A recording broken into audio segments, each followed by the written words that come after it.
যুদ্ধের দামামা যখন প্রায় নিশ্চিত, তখন কঠিন এক প্রশ্ন উঠেছে, কে বেশি শক্তিশালী, কে জয় পেতে পারে এই সংঘাতে। কঠিন প্রশ্নের সহজ উত্তর মিলল যুক্তরাষ্ট্রের কাছ থেকে।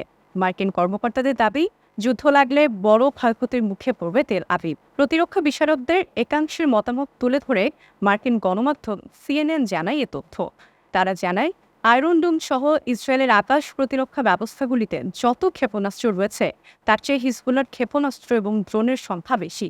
সে কারণে তাদের হামলা পুরোপুরি ঠেকানো ইসরায়েলি এয়ার ডিফেন্স ইউনিটগুলোর পক্ষেও সম্ভব না হতে পারে। বিশ্লেষকরা বলছে, যদি ইসরায়েল ও হিজবুল্লাহর মধ্যে একটি সর্বাত্মক যুদ্ধ শুরু হয়, তাহলে উভয় পক্ষের জন্য সেটা বড় বিপর্যয় ডেকে আনবে। কেননা হিজবুল্লাহর কাছে রয়েছে যুদ্ধ করার মতো সমরাস্ত্র। ইরান তাদের অস্ত্র ও অর্থ দিয়ে থাকে বলে অভিযোগ পশ্চিমা দেশগুলোর। হামাসের চেয়ে লেবাননের হিজবুল্লাহর যোদ্ধার সংখ্যা দ্বিগুণের বেশি। অস্ত্র সম্ভারেও অনেক এগিয়ে লেবাননের শিয়া গোষ্ঠীটি।